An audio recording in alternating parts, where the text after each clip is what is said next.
Bonjour à tous, aujourd'hui on se retrouve pour corriger un exercice sur l'étude de signes de fonctions polynômes de degré 2 et ensuite pour continuer le cours sur les fonctions polynômes et cette fois-ci on va voir les fonctions polynômes de degré 3. Donc, partie exercice, vous aviez l'exercice 11 à faire. On vous donne 3 fonctions polynômes de degré 2 f, g, pardon, on vous donne 4 fonctions. 4 fonctions polynômes de degré 2 f, g, h et k. On vous donne leur expression algébrique et vous allez devoir dresser le tableau de signes de chacune de ces fonctions en utilisant la propriété qu'on a vue la dernière fois sur le signe des fonctions polynômes de degré 2 qui a une expression factorisable. D'accord? Alors, petit 1, la fonction f est définie sur R par f de x est égal à moins 3 facteur de x plus 6 facteur de x moins 9. Alors, quelle est la première chose à faire? La première chose à faire, c'est déterminer 3 choses. Les deux racines, qui parfois sont distinctes, enfin parfois sont distinctes et parfois sont identiques, ainsi que le coefficient a. Donc ici, les deux racines, c'est quoi? Ça va être 9, parce qu'on a x moins x2, x2 c'est 9, et ça va être quoi? Ça va être moins 6. Donc ça, on en a déjà parlé, il faut faire attention. Quand on a x plus 6, c'est la même chose qu'écrire x moins 6. Et comme la racine est définie comme ça, c'est-à-dire x1 et x2 tel que c'est écrit sous cette forme-là, c'est-à-dire x moins quelque chose, on a x moins 6. Donc les racines, ça va être moins 6 et 9. Première chose de faite. Et ensuite, déterminer le coefficient a, ça c'est pas compliqué, c'est moins 3. Ok. Donc maintenant, il faut utiliser la propriété. La propriété, pour utiliser la propriété, il y avait une condition sur le coefficient a. Si le coefficient était négatif, il se passait quelque chose. Si le coefficient était positif, il se passait autre chose. Bon, ici, le coefficient A, c'est quoi? C'est moins 3. Moins 3, c'est strictement négatif.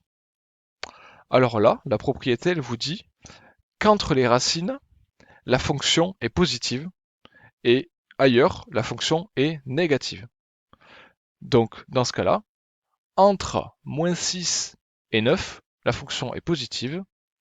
Avant moins 6, la fonction est négative. Après 9, la fonction est négative. Donc ça se résume par un tableau de signes de cette forme.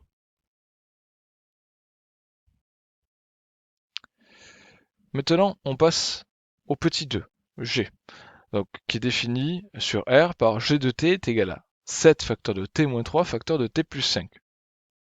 Donc déjà ici, ce que j'ai fait, c'est que j'ai remplacé le x par un t, juste pour faire comprendre qu'en fait, ça ne change rien. Ok?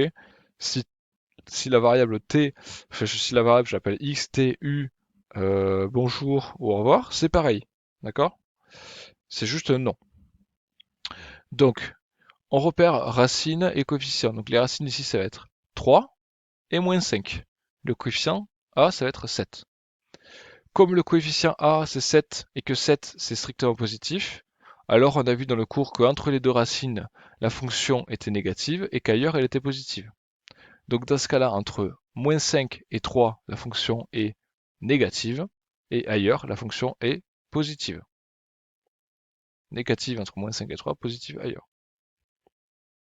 Donc maintenant, on passe au petit 3. h de x est égal à moins 3 facteur de x plus 2 au carré.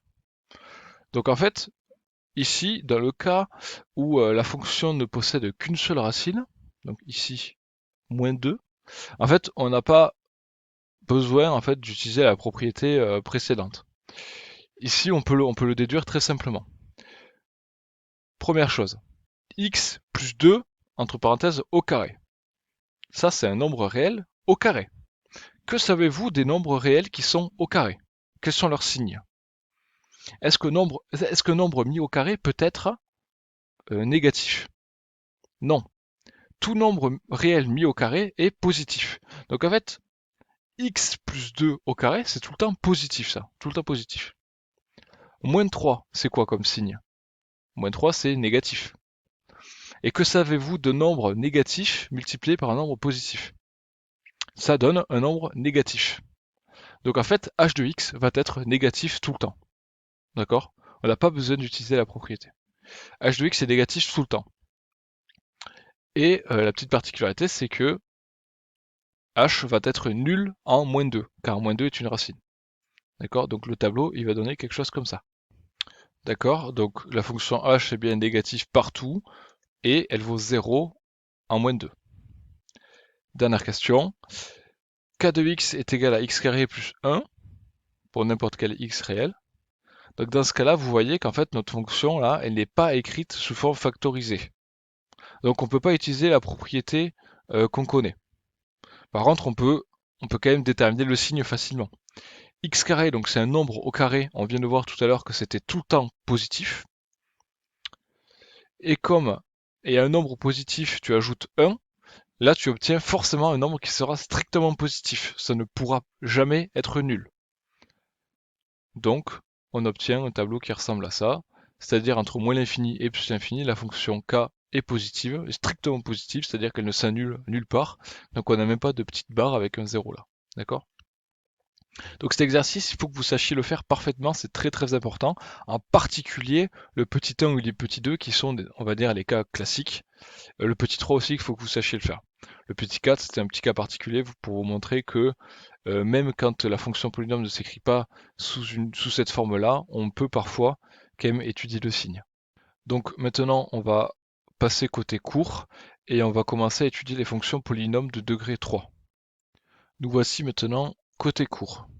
Donc, on passe à la deuxième grande partie. Donc, vous allez noter grand 2, fonction polynôme de degré 3.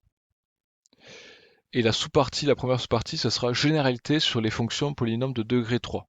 Donc, dans cette partie-là, je vais simplement vous donner la définition, un petit exemple, et rien de plus, parce qu'en fait, les fonctions polynômes de degré 3 sont beaucoup plus compliquées à étudier que les fonctions polynômes de degré 2, donc on ne va pas les étudier dans leur généralité. Donc vous notez, définition, on appelle fonction polynôme du troisième degré, ou de degré 3, c'est pareil, toute fonction f définie sur R par f de x est égal à ax cube plus bx carré plus cx plus d, où a, b et c, d sont des réels et a est différente de 0. Donc, là, normalement, vous remarquez que ça ressemble quand même pas mal à la définition d'une fonction polynôme du second degré, qu'on a pu voir à la partie précédente. Sauf que dans le polynôme de second degré, on avait uniquement un terme à x carré, un terme en c de x, et un terme des unités, sans x ni x carré. Ici, en plus, on va avoir un terme en x cube, d'accord? Et c'est pour ça qu'on dit que c'est du troisième degré, car on a une puissance de degré 3, une puissance 3, d'accord? Donc je vous donne un exemple, par exemple la fonction f définie par f de x est égal à x cube moins 3x carré plus 8x plus 12 est l'expression d'une fonction polynôme de degré 3, où on aurait a qui vaut 1, b qui vaut moins 3, c qui vaut 8 et d qui vaut 12. D'accord? Donc là c'est ce que je vous disais tout à l'heure, les fonctions polynômes de degré 3 c'est beaucoup trop compliqué pour qu'on les étudie forcément dans leur généralité, à part vous donner la définition. Donc quand vous avez fini d'écrire ça, on passe à la suite et on va étudier des cas particuliers. Donc petit 2, fonction polynôme de la forme x associe à x cube plus d. Vous notez, petit 2. Donc dans cette partie, on va considérer une fonction f, polynôme de degré 3 définie sur R par f de x est égal à x cube plus d, où a et d sont des réels et a différent de 0. Donc à chaque fois, même pour la partie 1, là, on disait tout le temps a différent de 0. Parce que si a vaut 0, on n'a plus une fonction polynôme de degré 3, et tout à l'heure, on n'avait plus une fonction polynôme de degré 2. D'accord? Donc c'est important que a soit non nul. On va commencer par une petite propriété sur le graphe, ou en tout cas sur le sens de variation d'une fonction polynôme f de degré 3 qui ressemble à ça. Si le coefficient a devant le x cube est positif, en fait la fonction va être croissante. Et réciproquement, si le coefficient a est négatif, la fonction sera décroissante. D'accord? Mais je précise bien uniquement dans ce cas-là. Uniquement si la fonction f est un polynôme de degré 3 avec une expression de cette forme, ax cube plus d.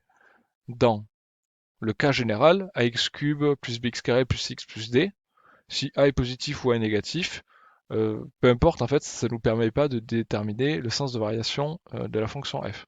C'est plus compliqué. Donc là, c'est uniquement dans ce cas-là. Donc je vous donne un petit exemple.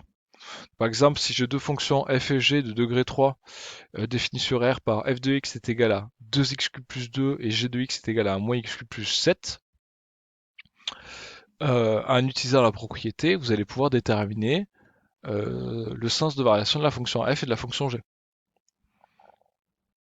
Vous voyez bien que les fonctions f et g ont des expressions qui ressemblent exactement à ça, c'est-à-dire un terme à x cube, un terme à les unités, et rien du tout en x carré et en x. Donc du coup, vous avez le droit d'utiliser la propriété.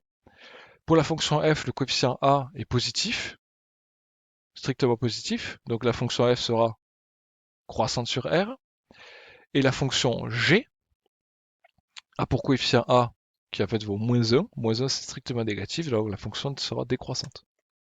D'accord, donc c'est ce qu'on écrit là. Et donc, je vous donne un petit dessin. La fonction f, elle va ressembler à ça en bleu, donc elle croît, elle fait que croître, et la fonction g, elle fait que décroître. Ça vous donne aussi une idée de ce à quoi peut ressembler une fonction polynôme de degré 3, enfin en tout cas la représentation d'une fonction polynôme de degré 3. En fait, ça fait une sorte de petit zigzag comme ça. D'accord? Tac. À chaque fois, ce sera ça. Le zigzag, là, entre guillemets, sera plus ou moins accentué. D'accord? Donc, pareil, pour les dessins, là, essayez de faire un dessin en main levée. Essayez de prendre la même échelle et de tracer quelque chose qui ressemble. Pour la suite, on continue à étudier ce genre de fonction, donc avec cette expression-là, et on va voir graphiquement à quoi peut correspondre, si vous voulez, les coefficients A et les coefficients D. C'est-à-dire, qu'est-ce qui se passe si je fais varier le coefficient A, c'est-à-dire si je le fais grandir ou diminuer, comment ça va modifier l'allure du graphe, et pareillement, qu'est-ce qui se passe si je modifie D. Donc, on prend trois fonctions f, g et h, définies par f de x égale x cube, g de x égale 5x cube et h de x égale 0,1 x cube. Donc ici, vous voyez, j'ai pas pris de d, je l'ai enlevé, donc d vaut 0 si vous voulez, et j'ai juste modifié a. Pour f, a vaut 1, pour g, a vaut 5, et pour h, a vaut 0,1. Et voyons voir à quoi vont ressembler ces fonctions, les graphes de ces fonctions. Donc en f, enfin en vert, j'ai la fonction f, en h, j'ai en orange, j'ai la fonction h, et en rouge, j'ai la fonction g. Donc vous voyez, c'est ce que je disais, tous ces graphes-là, ça fait une sorte de zigzag. Ça croît rapidement, puis un peu moins rapidement, jusqu'à devenir quasiment plat, et ça remonte. D'accord? Donc ça, c'est ce à quoi ressemble une fonction polynôme de degré 3. Fait le graphe.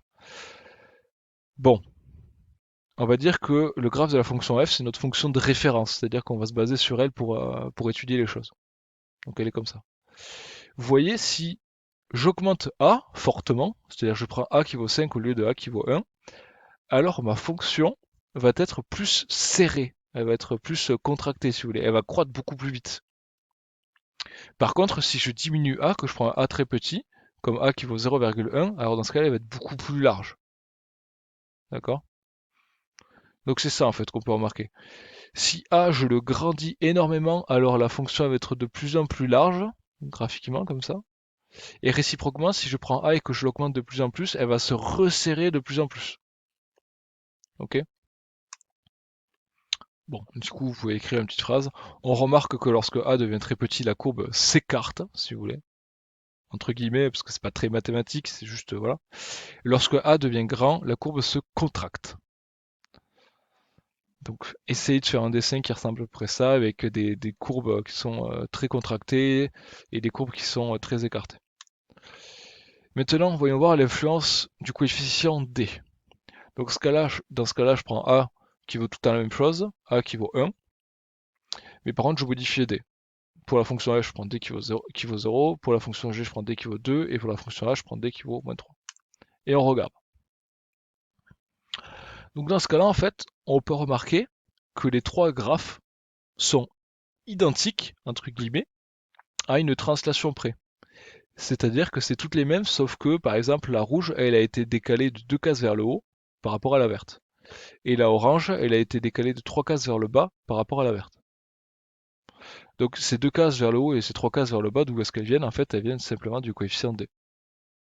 Comme g de x c'est x cube plus 2, c'est-à-dire en fait f de x plus 2, c'est-à-dire qu'en fait j'ai pris la courbe de f et je l'ai décalée de 2 crans vers le haut, verticalement. Pareil, h de x c'est x cube moins 3, c'est-à-dire h de x est égal à fx moins 3, donc en fait j'ai pris la courbe représentant f et je l'ai décalée de 3 cases vers le bas. Je l'ai translaté. Donc vous notez ça, on remarque que lorsqu'on ajoute d à la fonction d'équation y égale x cube, la courbe représentative est translatée de d. D'accord? Donc d, ça peut être un nombre positif comme un nombre négatif. Donc, par exemple, translaté de 2 ou translaté de moins 3. D'accord? Donc, voilà. Essayez de comprendre ça, essayez de comprendre du coup comment est influencée la courbe lorsqu'on modifie A et lorsqu'on modifie D. Donc là, je vais vous montrer une représentation dynamique des fonctions de la forme x associé à x cube plus d, où je vais faire modifier A et D du coup en temps réel, comme ça vous allez encore mieux comprendre. Donc on se retrouve sur GeoGebra. Donc voyez, la courbe verte ici, c'est la courbe représentant la fonction f d'équation f de x égale ax cube plus d. Donc c'est exactement ce qu'on était en train d'étudier tout à l'heure. Dans ce cas-là, j'ai pris d qui vaut 0 et a qui vaut 1. Donc en fait, f, à ce moment-là, cette courbe-là, c'est la représentation de f telle que f de x est égal à x cube. Donc la fonction la plus simple. Donc là, on va modifier je vais modifier juste le coefficient a et on va voir comment le graphe est influencé. Donc d'après ce qu'on a dit tout à l'heure, la courbe elle devrait se contracter, c'est-à-dire devenir de plus en plus petite. Voyons voir si c'est le cas. Donc oui, vous voyez qu'il y a une sorte de contraction. Elle croît, si vous voulez. La croissance est de plus en plus forte et donc on remarque une sorte de contraction comme ça. Et réciproquement, si je diminue a, alors la courbe va croître un peu moins rapidement et donc s'écarter. Donc vous voyez, elle s'écarte de plus en plus, de plus en plus, de plus en plus, de plus en plus, de plus en plus. D'accord? Donc, si cette fois-ci si je déplace D, donc on va remarquer une translation de la courbe, soit vers le haut, soit vers le bas. D'accord? Donc en fait, le graphe de la courbe entre guillemets reste identique, c'est la même forme si vous voulez, sauf que je la déplace vers le haut ou vers le bas. Je vais vous montrer encore une petite chose que je vous ai pas montré tout à l'heure, c'est si le coefficient A est plus petit que 0. Donc si le coefficient A vaut 0, ben en fait on a la fonction nulle qui vaut 0 tout le temps. Et si A est plus petit que 0, alors on retrouve un peu, si vous voulez, la même chose que tout à l'heure, sauf que cette fois-ci la fonction est décroissante. Si A est plus petit que moins 1, la fonction va se contracter, et si A est compris entre moins 1 et 0, la fonction va s'élargir comme ça. D'accord? Allez, j'espère que vous avez compris comment ça fonctionnait. Donc j'espère que vous avez compris ce cours. Si ce n'est pas le cas, si vous avez des questions, n'hésitez pas à m'envoyer un message, j'y répondrai. Aussi, ce que je peux vous proposer, et c'est pour ça que je fais cette vidéo, c'est que vous avez la possibilité de les voir et de les revoir. Vous avez la correction, vous avez l'explication du cours. Donc n'hésitez pas à faire ça. Revoyez donc les polynômes du second degré, c'est très important. Essayez de comprendre comment fonctionnent les polynômes du troisième degré, et ce sera très bien. Sur ce, au revoir, et on se retrouve la prochaine fois.